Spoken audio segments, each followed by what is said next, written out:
Olá, tudo bem? Vamos para mais um estudo na noite de hoje. Para quem vai assistir depois, bom dia, boa tarde. Todo esse estudo acontece às 22h08 diariamente.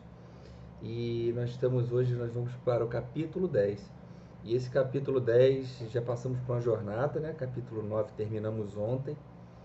E agora nós vamos para o nosso capítulo 10. Quem estiver acompanhando aí com a sua Bíblia pode acompanhar.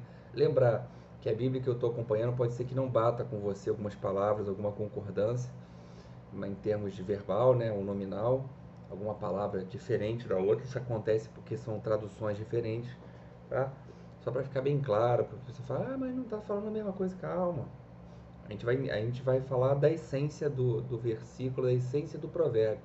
Essa é a finalidade do estudo, tá? Então, peguem seu caderninho, se tiver um bloco de anotação para anotar os códigos de virão, as mensagens talvez que venham a mais aí as cerejas do bolo do nosso estudo. Vamos começar para o nosso versículo 1, capítulo 10. Fala assim: Ó filho sábio, alegra a seu pai, mas o filho louco é a tristeza de sua mãe. Aqui ele vem trazer a questão do filho, dos filhos, né? Os filhos são um manancial de alegria para os seus pais, né? Vê-los bem deixa os pais bem. E também vê-los maus é uma fonte de tristeza para os seus pais.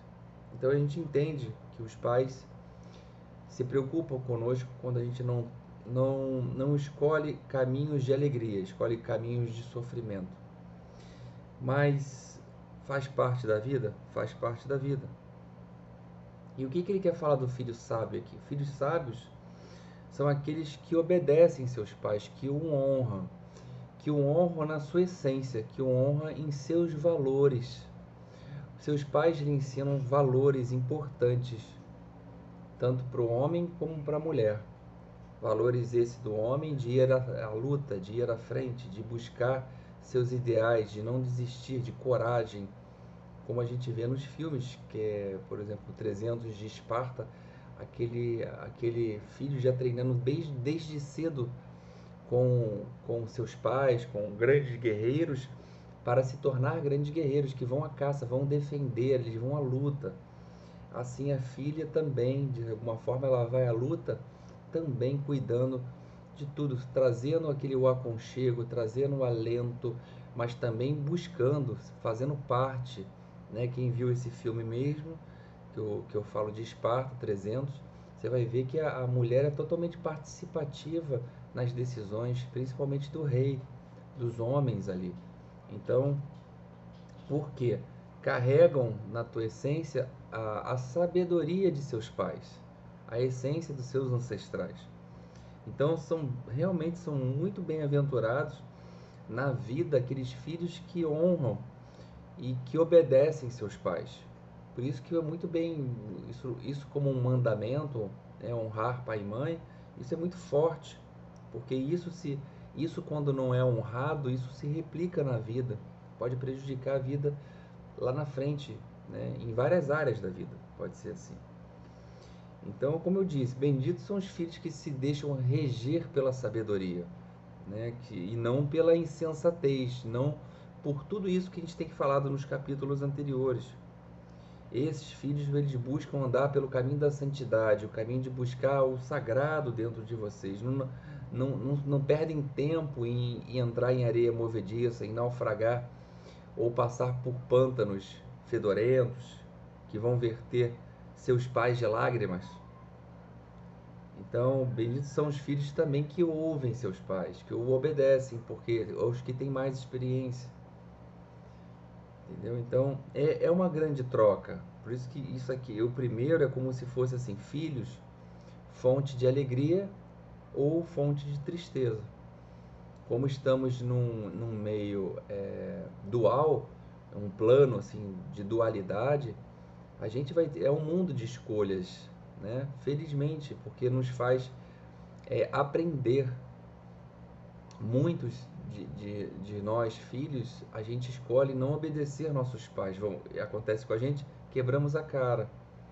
Mas a gente tem que fazer nossas escolhas também como filho. O filho também ele peca, ele erra, ele carece também de passar pelas tempestades.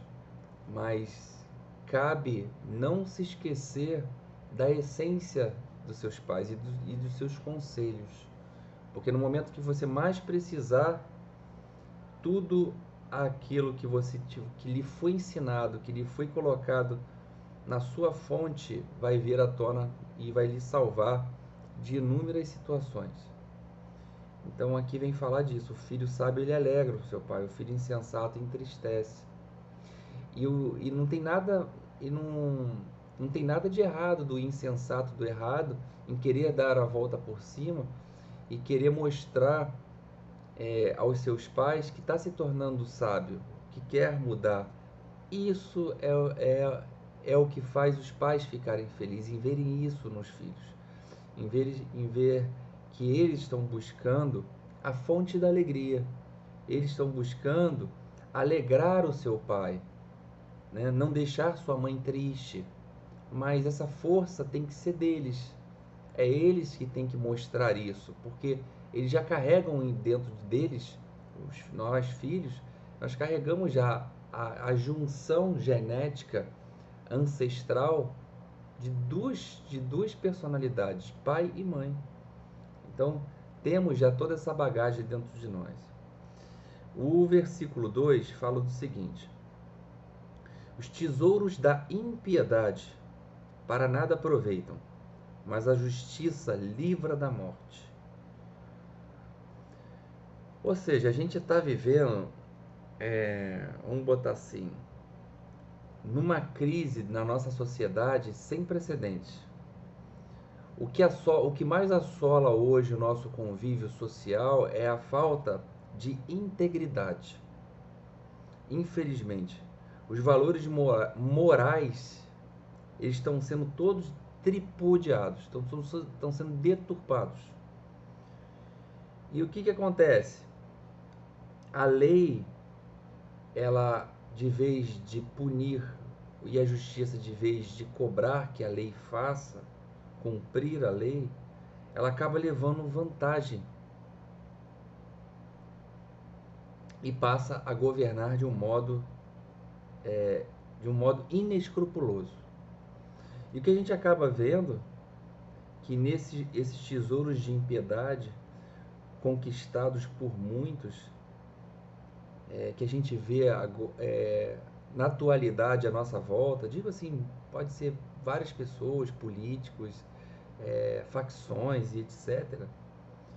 São pessoas que de alguma forma estão vendendo a sua alma, estão vendendo a alma da nação para serem de alguma forma eleitos, por exemplo, para que o poder seja de alguma forma tomado de uma forma tão violenta, onde essa violência junto à corrupção escondem realmente essa podridão. Então, quando ele fala realmente desses tesouros, daqueles que acumulam os tesouros da impiedade, são todos esses que vivem a escolher esses caminhos tortuosos, que vivem do luxo, que vivem da luxúria, do fausto, que desejam o poder e sem pensar a quem, que pisam na cabeça dos outros, que vivem de vingança, que vivem de riquezas mal adquiridas, deturpando e desviando situações que não são deles. Esses bens, para a justiça divina, são bens que viram combustível para a sua própria destruição, para a própria destruição desses que buscam isso, porque é tudo temporário. A riqueza injusta, ela produz morte, morte dos caminhos, morte de empreendimentos, morte de direções, fins de direções. Morte é palavra muito forte, né? Mas fins de direção. A Bíblia usa muito a palavra morte, mas é o fim. Mas ela fala assim: mas a justiça livra da morte. Aquele que busca ser justo e íntegro do que uma pessoa desonesta, por mais que você esteja envolvido com coisas escusas ao seu redor, mas você resolve não se corromper, você resolve não colocar seus pés ali para correr na corrupção, realmente você está com um olhar dos justos, dos justos. Então aqui ele dá, Salomão dá dos dois exemplos, que os tesouros da impiedade nada aproveitam, mas a justiça ela livra da morte. Aqueles que buscam ser justos, né? E aqui no provérbio, no versículo 3, provérbio 10, capítulo 10, nós vamos falar do seguinte: o Senhor não deixa ter fome a alma do justo. Olha o complemento da justiça que a gente acabou de falar. Mas o desejo dos ímpios ele rechaça. Os ímpios, os escarnecedores, os infames, né? Os injustos, os que não aceitam ser ensináveis. Deus não desampara quem nele confia. Confia, mas também não deixa de agir. O Senhor ele trabalha no turno, não tem turno para ele, não tem turno da noite, do dia, da madrugada. Ele trabalha assim, vamos botar no nosso tempo, 24 horas por vocês. Mas cabe a nós ser justos. É o que ele fala aqui. Deus, o resumo desse 3 aqui, do versículo 3, Deus cuida do justo. É praticamente isso. Porque ele fala, Senhor, não deixe ter fome, não deixe ter fome a alma do justo. Não deixe faltar comida, não deixe faltar provisões ao justo. Então aquele que caminha à luz da justiça, à luz do bom juízo, tenha certeza que serás amparado. Mas não deixe de agir, não deixe de correr atrás, não deixe de movimentar. Não ache que só também por ser justo você vai ficar parado vai tudo cair do céu. Você vai fazer o seu trabalho dentro da lei, dentro da ordem, dentro dos bons procedimentos que Salomão nos traz aqui em seus provérbios, que a gente tem aprendido aqui juntos. Tem uma passagem em Salmos, que é o Salmos 37, 25, que Davi, ele fala assim, Deus cuida do justo e não deixa ter fome. Não, ele fala assim, fui moço e já agora sou velho, porém jamais vi o justo desamparado, nem a sua decência a mendigar o pão. Viu? Ele fala o seguinte, que ele passou a existência dele vendo que o justo nunca fica desamparado.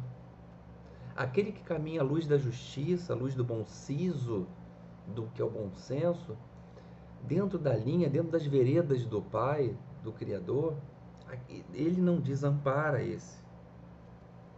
Porque Deus assiste os justos. Ele rechaça, como ele diz aqui, ele rechaça, né, vamos pegar agora aqui, mas o desejo dos ímpios ele rechaça, sim, ele rechaça a avidez dos perversos. Ele alimenta os ricos, mas deixa vazio aqueles que se apropriaram de uma forma ilícita de bens dos outros.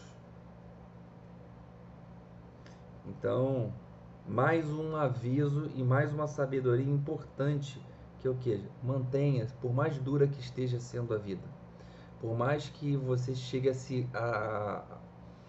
se questionar, Senhor, por que isso comigo? Senhor, eu não mereço isso. Não, mantenha-se no foco. A sua fé que te move. Coloca assim, escreve aí para você assim, a fé move a minha força. Essa é uma das maiores frases para mim da minha vida que eu uso. A fé move a minha força. Ou seja, não desista, confia, porque ele confia em você. Você dá conta. Se você está aqui é porque você dá conta. Tá bom? Então vamos lá. No versículo 4, Provérbio 10, versículo 4, ele fala o seguinte: o que trabalha com mão enganosa empobrece. O que trabalha com a mão enganosa empobrece, mas a mão dos diligentes enriquece. Aqui ele está falando o seguinte, a gente pode botar aqui uma palavra que pode nos atrapalhar muito: a preguiça. Ela nos engana, ela faz a gente perder tempo, ela nos sabota. Né? Então a preguiça, ela é a patrona da pobreza, mãe da miséria, com certeza. Porque se a preguiça, ela não te leva às conquistas. Às vezes você se incendeia por algo, mas a preguiça, ela lhe toma e você perde aquele tempo precioso que você deveria ter feito por preguiça. Então o que ele fala? É a mão da obra. Por que eu não estou com a mão da obra? Porque eu estou preguiçoso. Eu me senti preguiçoso. Agora eu não vou fazer. Por exemplo, aqueles que amam, vou dormir mais um pouquinho. Bom, quando viu, o relógio não tocou de novo, e o pouquinho durou 1 hora, 2 horas, perdeu o compromisso por preguiça. Perdeu um horário por preguiça, perdeu uma consulta por preguiça. É o que ele vem falar aqui. Então existe um ditado popular que é muito legal, muito interessante, que fala assim, que mente vazia é a oficina do diabo. Né? Então, ou seja, ele coloca aqui pra gente que o trabalho é uma benção. O que trabalha com a mão enganosa empobrece, mas a mão dos diligentes enriquece. Ou seja, quanto mais eu for diligente no meu trabalho, naquilo que eu faço, eu não desisto, eu não distraio, eu mantenho o meu foco, o trabalho ele engrandece, o trabalho glorifica. Então você pode botar assim, ó, trabalho, você pode botar várias chavinhas. O que o trabalho ele vai te entregar? Assim, trabalho, tipo um mapa mental, trabalho, o que ele me entrega? Aí você vai botar uma chavinha, bênção. Ele te entrega bênçãos. O trabalho, você bota, não é um castigo. Você pode botar assim, o trabalho é uma ordem de Deus para você crescer. Você pode botar o trabalho é glória. Glória são conquistas de objetivos. O trabalho é dinâmico, porque ele te dá dinamismo, ele te dá motivação. Bota outra chavinha. O trabalho é deleitoso, é gostoso, é delicioso, porque cada vez que você está dentro do propósito, fazendo o trabalho, e o trabalho ele te entregando também, aquilo se torna gostoso, delicioso. O que mais a gente pode tirar aqui do trabalho para a gente poder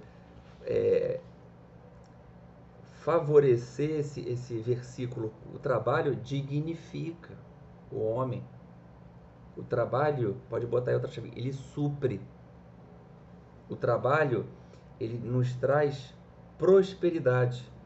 Prosperidade. Trabalho é bênção. Olha quanta coisa, gente. Vai anotando. O trabalho nos dá aplicação. O trabalho nos traz honestidade. Nos traz dignidade. Olha aqui, que palavra forte. O trabalho dignifica. Nos traz dignidade, nos traz honra. Então, e para finalizar, senão a gente não para, trabalho gera riqueza. Trabalho gera riqueza. Por isso que ele fala, para finalizar aqui, na mão dos diligentes, o trabalho, na mão dos diligentes, enriquece. Então, você sendo diligente, fazendo todo esse desmembramento que a gente fez aqui sobre trabalho, você pegando tudo isso e botando no teu trabalho, você está sendo diligente. E você enriquece. Enriquece não só no meio físico, em vários campos da vida. Né? Muito, muito forte isso aqui, viu? Então vamos para o nosso versículo 5 do capítulo 10, versículo 5, Provérbio 10. Aqui é o que a gente pode colocar nesse que passou. Tá bom. Versículo 10, versículo 5, desculpa. O que ajunta no verão é filho entendido, mas o que dorme durante a colheita é filho que envergonha. Praticamente a mesma coisa, né? Então, assim, é como assim, vamos botar assim, fazer uma poupança. O que se ajunta no verão é filho entendido, mas o que dorme durante a colheita é filho que envergonha. Então devemos ganhar tudo que a gente pode, de alguma forma, poupar também o que pudermos e dar aquilo também que pudermos. A prudência, desculpa, a previdência, ela não pode nos levar, por exemplo, à usura, né? Para eu ser um total irresponsável ao utilizar aquilo que eu consigo poupar. Então a gente precisa ajuntar no tempo que a gente vive na Terra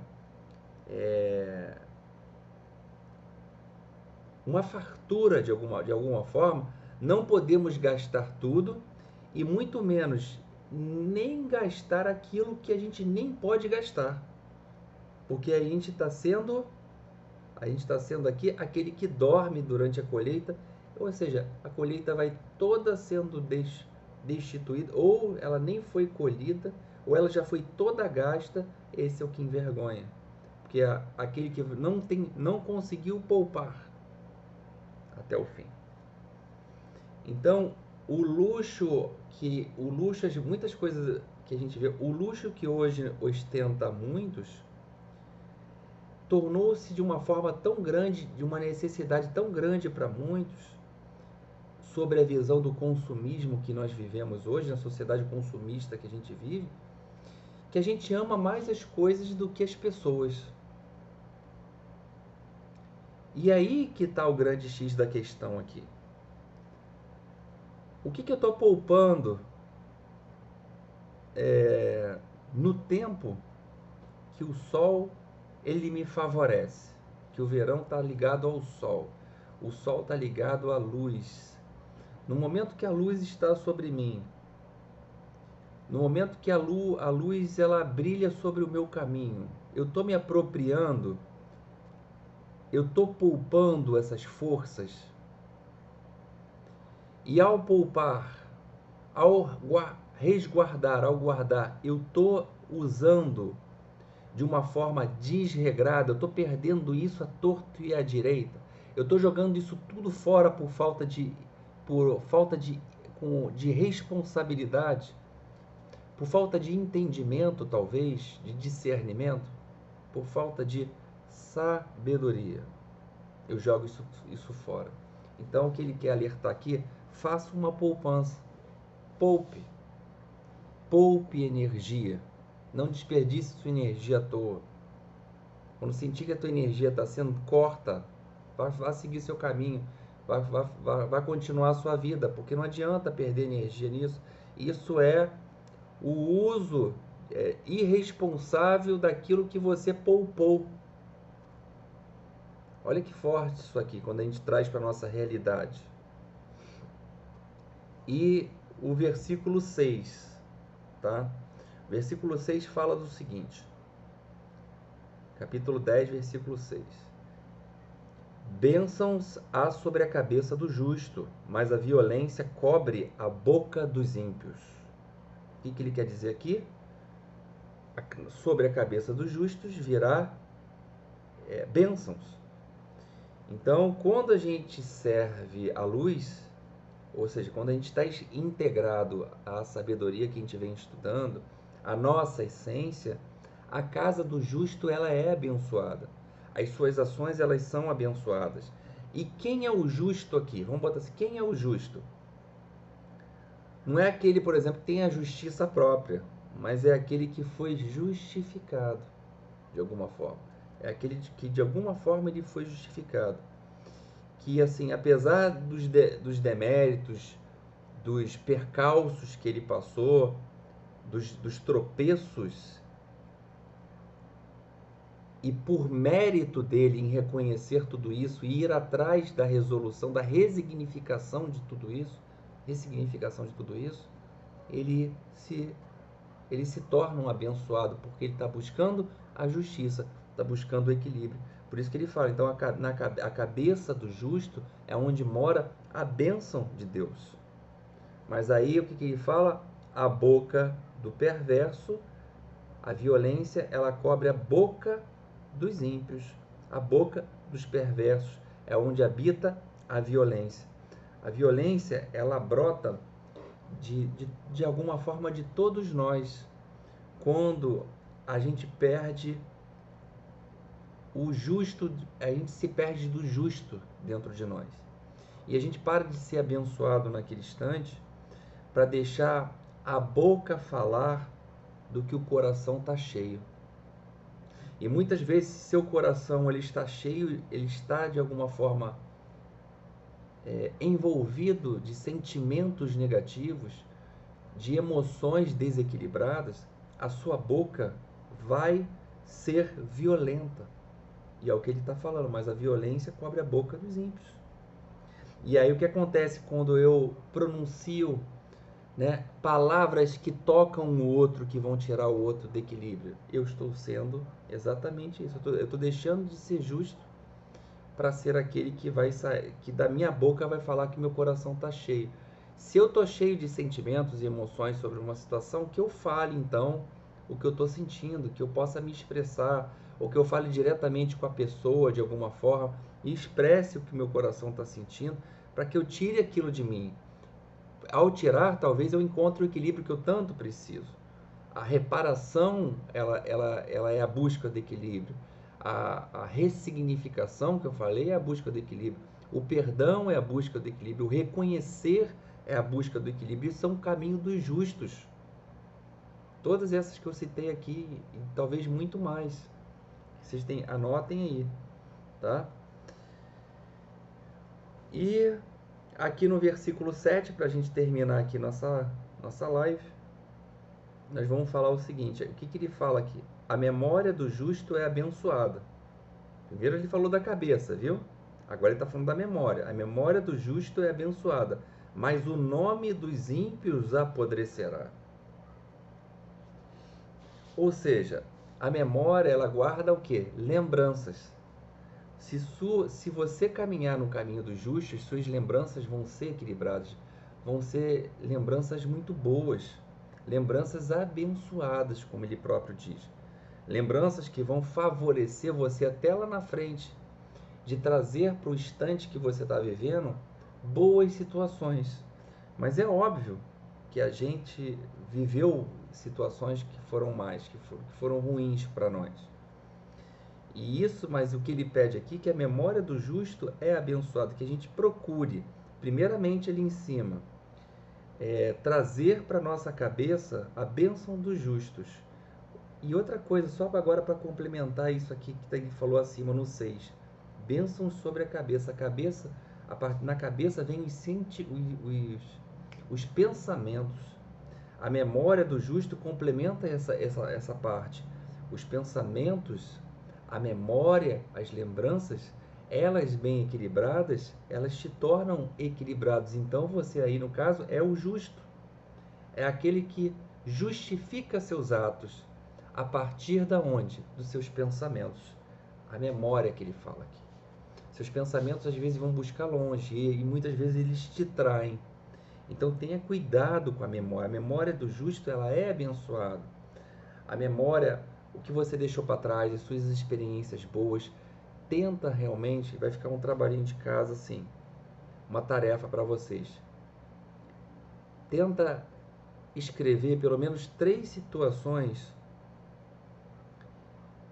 de memórias que foram muito positivas para vocês, que vocês viraram realmente chaves lá atrás, que tipo, te trouxeram caminhos assim muito progressistas, assim, vamos botar assim falar, muito evolutivos, ou te mostraram visões que vocês não tinham nunca vistos. Tentem trazer à memória essas situações que te trouxeram um grande equilíbrio na vida, pela sua decisão, pelas suas escolhas. Tentem lembrar de 3 situações, porque só em você lembrar, Só em você anotar isso no papel, você vai ver quanta força vem dessa memória. Quanta força vai vir desse pensamento. Experimentem isso que eu estou falando. Faça isso para você puxar essa força, puxar essa energia daquele momento para esse instante. E ele finaliza aqui falando do 7, mas o nome dos ímpios apodrecerá. É claro, aquele que resolve se aproveitar, passar por cima dos outros, escarnecer da virtude, desviar os outros de seus propósitos, enganar, mentir. É óbvio que esse nome nunca, esse nome, né, nunca, esse nome, por mais que ninguém queira lembrar dele, ele vai ser sempre lembrado como uma pessoa, um ímpio, como a Bíblia fala aqui, um ímpio, um injusto, um perverso.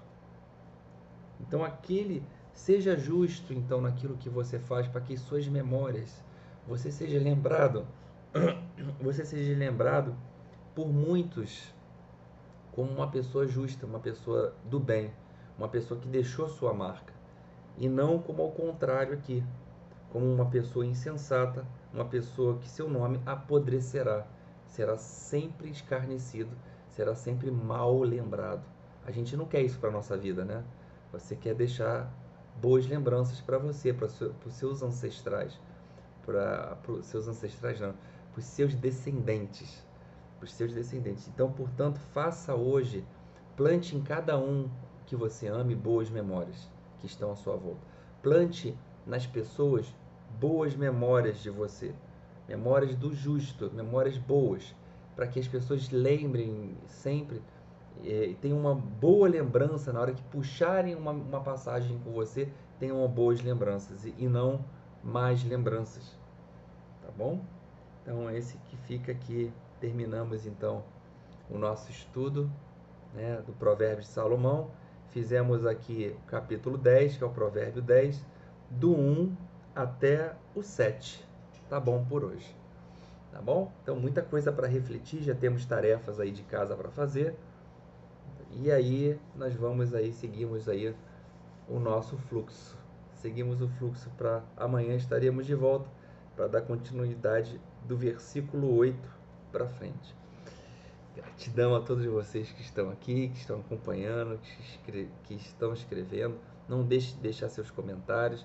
E se estão gostando, ó, não deixe de curtir nosso canal. Não deixe de acionar o sininho.